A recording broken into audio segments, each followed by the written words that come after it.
അസ്സലാമു അലൈക്കും വറഹ്മത്തുള്ളാഹി വബറകാതുഹു. അൽ മഹ്ലൂൽ മീഡിയ ചാനലിൻ്റെ പുതിയ ഒരു വീഡിയോയിലേക്ക് എല്ലാവർക്കും സ്വാഗതം. കഴിഞ്ഞ ഏതാനും വീഡിയോകൾ നിധിയുമായി ബന്ധപ്പെട്ട് പലതും നാം ചർച്ച ചെയ്തു. ഇന്ന് നാം ചർച്ച ചെയ്യുന്നത് നിധി കുഴിച്ച് എടുക്കുക എന്നത് എല്ലാവർക്കും ചെയ്യാവുന്ന ഒരു കാര്യമാണ്. അതിന് ആവശ്യമായ ചില വിഷയങ്ങൾ, നിധി കുഴിച്ചെടുക്കാൻ ആവശ്യമായ ചില വിഷയങ്ങൾ, അതുമായി ബന്ധപ്പെട്ട വിഷയമാണ് ഇന്ന് ചർച്ച ചെയ്യുന്നത്. അതിനു മുമ്പ് കഴിഞ്ഞ വീഡിയോയിൽ പറഞ്ഞ എല്ലാ നിബന്ധനകളും പാലിച്ചുകൊണ്ടായിരിക്കണം ഇതിനു വേണ്ടി നാം തയ്യാറാകുന്നത് എന്ന് നാം മനസ്സിലാക്കണം. അല്ലാതെ നിബന്ധനകളൊന്നും പാലിക്കാതെ ഇതിനു വേണ്ടി മെനക്കെട്ടത് കൊണ്ട് ഒരു പ്രയോജനവും ഉണ്ടാവില്ല എന്ന് ആദ്യം നാം മനസ്സിലാക്കണം. പിന്നെ വീഡിയോ മുഴുവനും കേട്ടതിൻ്റെ ശേഷമായിരിക്കണം പ്രതികരിക്കേണ്ടത് എന്നുകൂടി എല്ലാവരെയും ഓർമ്മപ്പെടുത്തുകയാണ്. അല്ലാഹു തആല നമ്മുടെ ചാനൽ കാണുന്ന എല്ലാവർക്കും ഖൈറും ബർക്കത്തും നൽകുമാറാവട്ടെ. അപ്പോൾ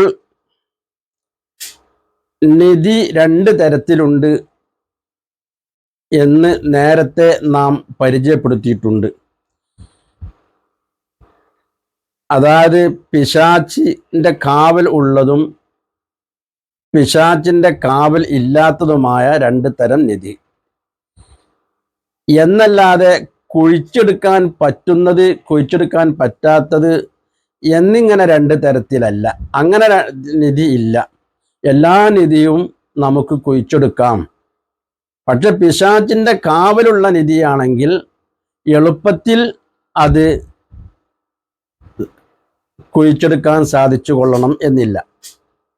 അതിന് ചില കർമ്മങ്ങൾ, അതായത് ജർജരിയ കർമ്മം, 41 ദിവസം ജർജരിയ കർമ്മം ചെയ്തതിൻ്റെ ശേഷം ആ കുഴിച്ചെടുക്കുന്ന ക്രിയയിലേക്ക് നമുക്ക് പ്രവേശിക്കാവുന്നതാണ്. അതിൻ്റെ മുമ്പ് നാം ധൃതി പിടിച്ചാൽ ചിലപ്പോൾ അത് നമുക്ക് നാശത്തിലേക്ക് എത്തിയേക്കും, അപകടത്തിൽ പെട്ടേക്കും. അതുകൊണ്ട് കപ്പ പറിച്ചെടുക്കുന്നത് പോലെ പെട്ടെന്ന് പറിച്ചെടുക്കാനോ അല്ലെങ്കിൽ കുഴിച്ചെടുക്കാനോ സാധിക്കുന്ന ഒന്ന് അല്ല ഇത് എന്ന് നാം പ്രത്യേകിച്ചു മനസ്സിലാക്കണം. ഏതായാലും നേരത്തെ മുൻ വീഡിയോകളിൽ പറഞ്ഞ എല്ലാ നിബന്ധനകളും പാലിച്ചതിൻ്റെ ശേഷം ഒരാള് നിധി അല്ലെങ്കിൽ ഭൂമിക്കടിയിലുള്ള വസ്തു അത് കുഴിച്ചെടുക്കണം എന്ന് തീരുമാനിച്ചാൽ അവർക്ക് ആവശ്യമായ വസ്തുവാണ് പരിചയപ്പെടുത്തുന്നത്. അതിന് വേണ്ടത് നമുക്ക് ഒരു പരന്ന പളുങ്കുപാത്രം അല്ലെങ്കിൽ ഒരു പരന്ന ചെമ്പ് പാത്രം. പരന്ന ചെമ്പ് പാത്രം എന്ന് പറയുമ്പോൾ ഇതുപോലത്തെ ഒരു ചെമ്പ് പാത്രം, അല്ലെങ്കിൽ ഇതുപോലെ തന്നെയുള്ള ഒരു പളുങ്ക് പാത്രവും ആകാം.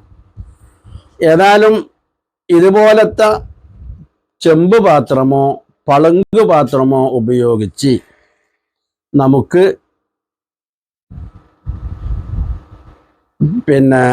വസ്തു കുഴിച്ചെടുക്കാവുന്നതാണ്.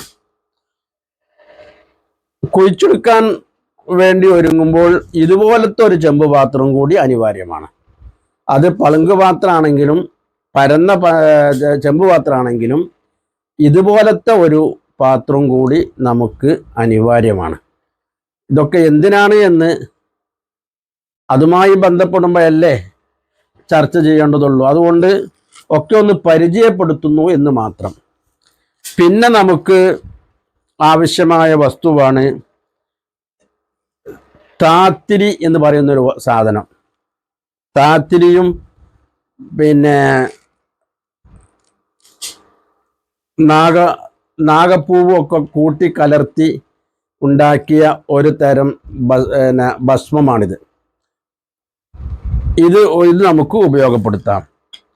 അതുപോലെ മനയോല എന്ന് പറയുന്നൊരു സാധനമുണ്ട്. മനയോല, പിന്നെ ചായില്യം, അതുപോലെ ചെഞ്ചില്യം, പിന്നെ പൊന്നരിദാരം, മൈലൂഷിക, അത് പോലത്തെ വസ്തു. മൈലൂഷിക എന്ന് പറയുന്ന സാധനം ഇതാണ് മൈലൂഷിക. ഇത് നമുക്ക് വസ്തു, പറമ്പിലുള്ള വസ്തു അത് കുഴിച്ചെടുക്കുകയാണെങ്കിൽ ഇതുപോലത്തെ സാധനം, ഈ മൈലൂഷിക പോലത്തെ ഒരു തരം എണ്ണയാണത്. ഇത് നമുക്ക് അനിവാര്യമാണ്. അതുപോലെ ചായില്യം എന്ന് പറയുന്ന സാധനമാണ് ഇത്. ചായില്യം ഇതൊക്കെ പൊടിക്കാൻ വേണ്ടത്. ഇതും നമുക്ക് അനിവാര്യമാണ്. അതുപോലെ അഞ്ജനം എന്ന് പറയുന്നൊരു സാധനമുണ്ട്, എല്ലാവർക്കും അറിയാം. അഞ്ജനം, അതും പൊടിച്ചെടുക്കണം. പിന്നെ നമുക്ക് മനയോല എന്ന് പറഞ്ഞ വസ്തുണ്ട്, അതും നമുക്ക് അനിവാര്യമാണ്. അതുപോലെ പിന്നെ മറ്റൊന്നാണ് ഈ ഹയർകാന്തം എന്ന് പറയുന്ന സാധനമുണ്ട്. അതൊരു തരം കല്ലാണ്. ഇതൊക്കെ ഒരു തരം കല്ലുകളാണ്. ഈ കല്ലുകളൊക്കെ ഇതിന് അനിവാര്യമാണ്. ഇതെല്ലാം ഒരുമിച്ച് കൂട്ടി ഇങ്ങനെ നാം ചെമ്പ് പാത്രം അല്ലെങ്കിൽ പിന്നെ ഈ പളുങ്ക് പാത്രം, ഇതിൻ്റെ എല്ലാ ഭാഗങ്ങളും, ഇതിൻ്റെ ചുറ്റുഭാഗത്തും ഈ പറയപ്പെടുന്ന വസ്തുക്കളൊക്കെ ഓരോ ഭാഗങ്ങളിലായിട്ട് ഓരോന്നിനോട് യോജിപ്പിച്ചുകൊണ്ട് നാം അതിൻ്റെ ആ പൊടികളൊക്കെ നാം ഇതിൽ നിറക്കുക. പല ഭാഗങ്ങൾ, ഇതിൻ്റെ ഓരോ ഭാഗങ്ങൾ യോജിപ്പിച്ചുകൊണ്ട് ശേഷം 4 ഭാഗത്തെ മണ്ണ്, അതായത് വസ്തു ഉണ്ട് എന്ന് പറയപ്പെടുന്ന 4 ഭാഗത്തെ മണ്ണ്, ആ മണ്ണ് കരിമണ്ണുമായി യോജിപ്പിക്കുക. ഈ 4 ഭാഗത്തെ മണ്ണും കരിമണ്ണുമായി യോജിപ്പിച്ച് ഇതിൻ്റെ ഈ വസ്തുക്കളുടെയൊക്കെ അതിനോടൊക്കെ യോജിപ്പിച്ചുകൊണ്ട് അതിൻ്റെ തൊട്ടടുത്തായിട്ട് ഇങ്ങനെ ഉപയോഗിച്ച് വെക്കുക. അതിനുശേഷം അതിൻ്റെ മധ്യഭാഗത്ത് മൈലൂഷിക എണ്ണയും മൈലൂഷിക ഓയിലും ഒലിവ് ഓയിലും അതുപോലെ പിന്നെ മൺതേൻ അതും പിന്നെ റോസ് വാട്ടറും ഇതെല്ലാം ഇതിൻ്റെ മധ്യഭാഗത്ത് ഇതിനോടെല്ലാം യോജിക്കുന്ന രീതിയിൽ ഒഴിച്ചാൽ ചില പ്രത്യേക വ്യത്യാസങ്ങൾ ഈ വസ്തുക്കളിലൊക്കെ കാണാൻ കഴിയും. അതിൽ നിന്ന് ഒലിച്ചിറങ്ങുന്ന ഈ വസ്തുക്കളൊക്കെ ചേർന്ന് ഒലിച്ചിറങ്ങുന്ന ഈ എണ്ണയൊക്കെ ഒരു ഭാഗത്തേക്ക് ഇങ്ങനെ കീഞ്ഞ് ഇറങ്ങി വരുന്നത് ആ വസ്തുവിൽ നിന്ന് നമുക്ക്